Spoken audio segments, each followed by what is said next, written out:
तथा वह शास्त्रीय विधि निषेध को तो पुण्य पाप मानता नहीं, फिर उसके लिए पाप पुण्य की व्यवस्था किस प्रकार हो सकती है? उत्तर है, यद्यपि पाप पुण्य का विषय बहुत गंभीर है तथा इसका दायरा बहुत विस्तृत है तथा संक्षेप में सार रूप से यही कहा जा सकता है कि मानव कर्तव्य ही पुण्य या सुकृत है और अकर्तव्य ही पाप या दुष्कृत है। पुण्य पाप अथवा कर्तव्य अकर्तव्य के निर्णय में शास्त्र धर्म ग्रंथ भी प्रमाण है। इसलिए श्री भगवान ने अर्जुन से कहा है, श्रीमद् भगवद गीता अध्याय संख्या 16 श्लोक संख्या 24,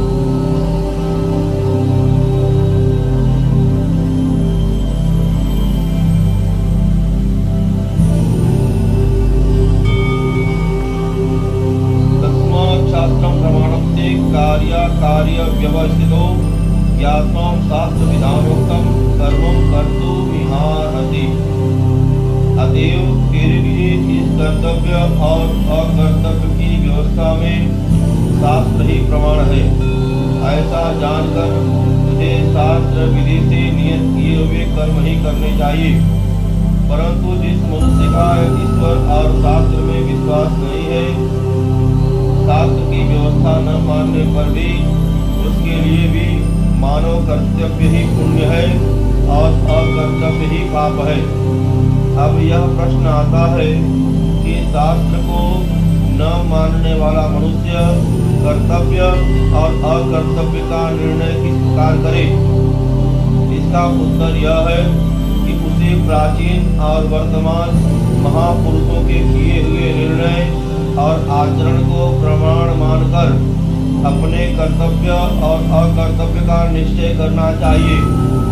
इस पर यदि कहा जाए कि किसी की दृष्टि में कोई महापुरुष है और किसी की दृष्टि में कोई और उन महापुरुषों में मतभेद है, ऐसी स्थिति में क्या करें?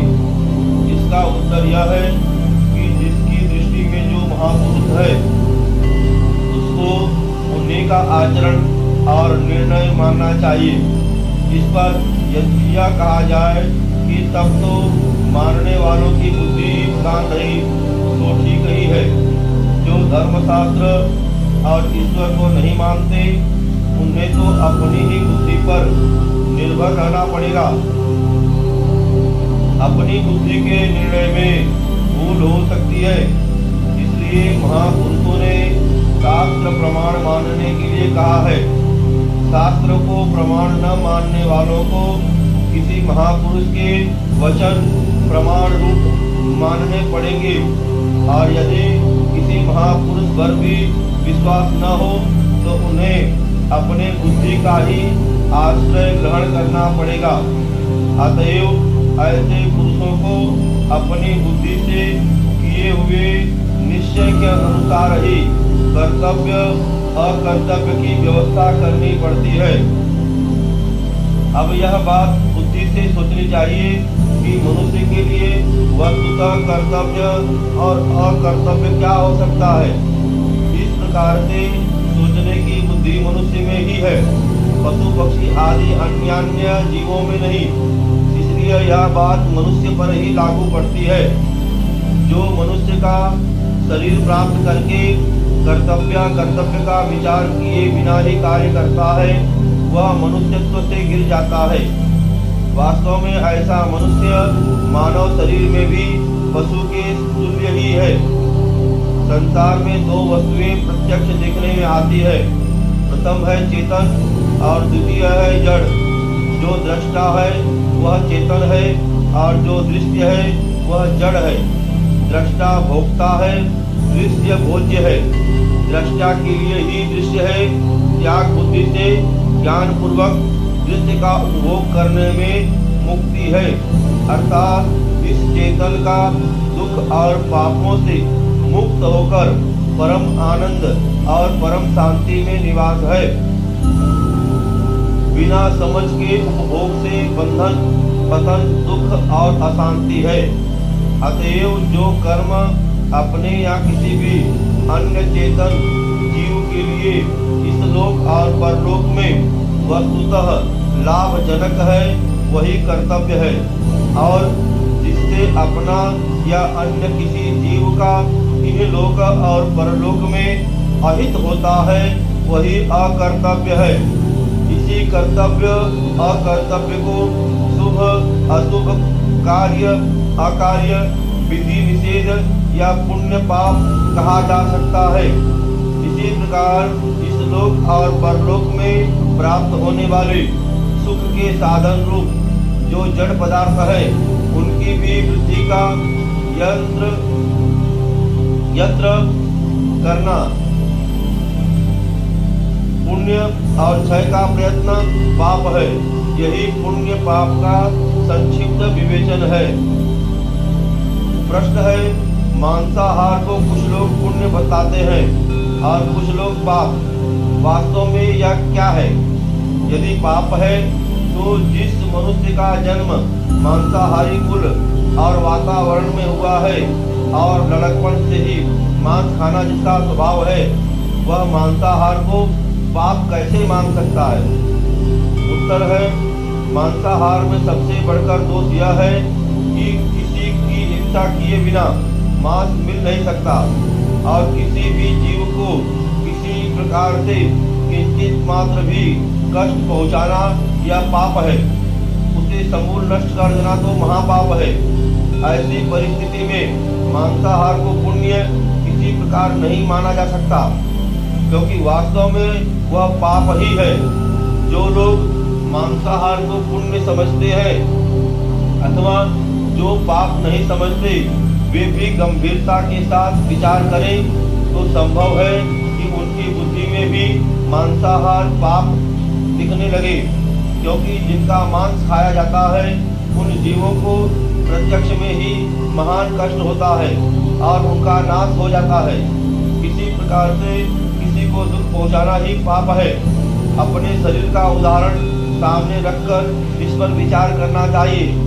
विवेकशील मनुष्य का कभी यह कर्तव्य नहीं हो सकता कि वह जिस कार्य को अपने लिए महान दुख समझता है उसी को दूसरों के प्रति करे।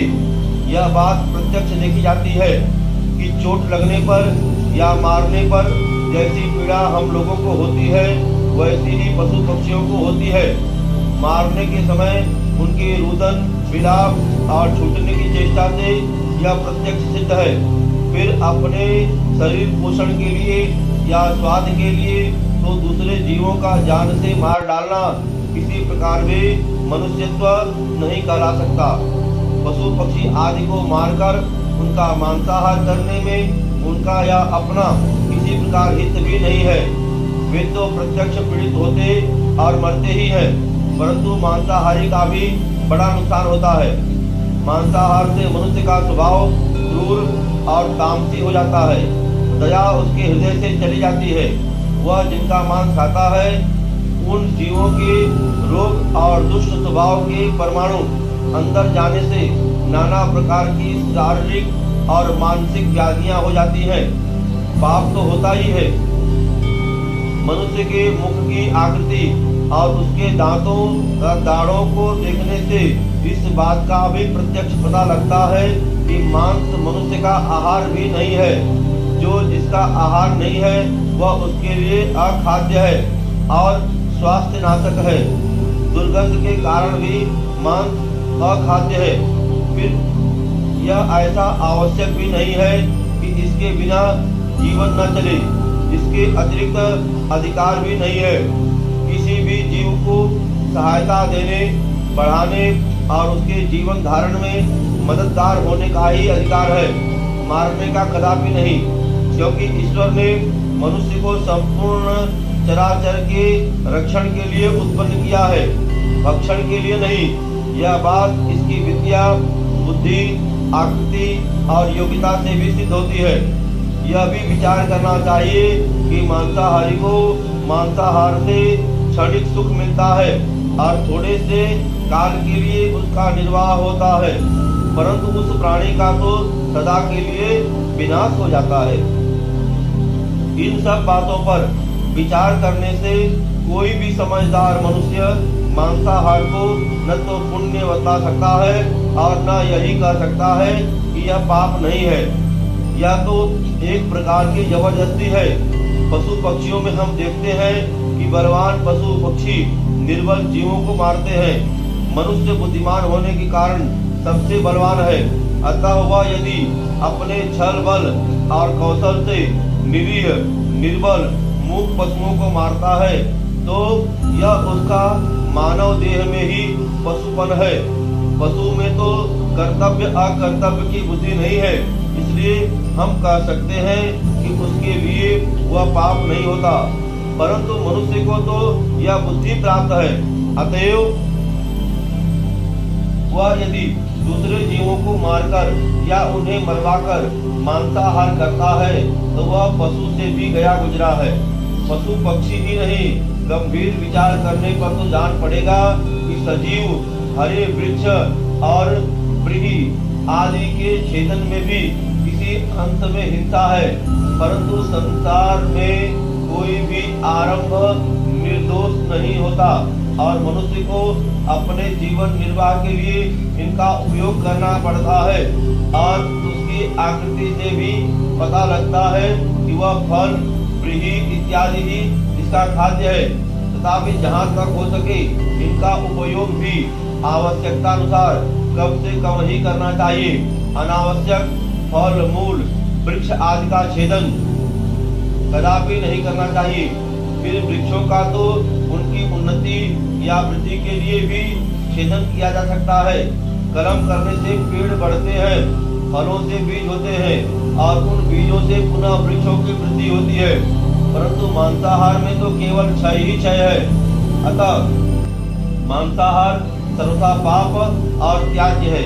संसार में जितने जड़ पदार्थ हैं वे सभी किसी न किसी रूप में चेतनों के लिए ही है, परंतु उनको भी व्यर्थ नुकसान पहुंचाना पाप है। फिर चेतन प्राणियों का शरीर वियोग करना पाप है, इसमें तो कहना ही क्या है। जिस मनुष्य का जन्म और पालन पोषण मांसाहारी कुल और वातावरण में हुआ है और लड़कपन से जिसका जैसा स्वभाव है उसके लिए भी मांसाहार सर्वथा त्याज्य है। मनुष्य को विवेक की बड़ी संपत्ति प्राप्त है।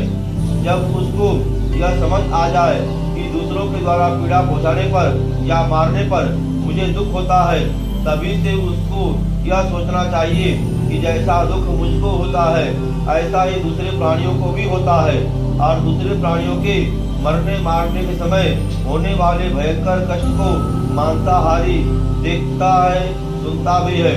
ऐसी हालत में मनुष्य होने के कारण उसके लिए मांसाहार करना पाप ही है और उसके मांसाहार को पाप समझकर तुरंत ही त्याग देना चाहिए, ऐसा करना चाहिए। श्री सद्गुरुनाथ महाराज की जय।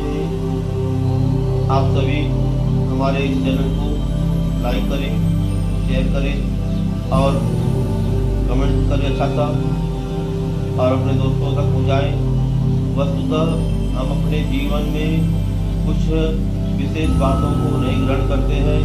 आज उन सब बातों का अनूठा संग्रह कई वर्षों पूर्व हमारे संत समाज के लोगों ने लिखा है पुस्तकों के रूप में, और उन पुस्तकों का हम अध्ययन भी नहीं कर पाते।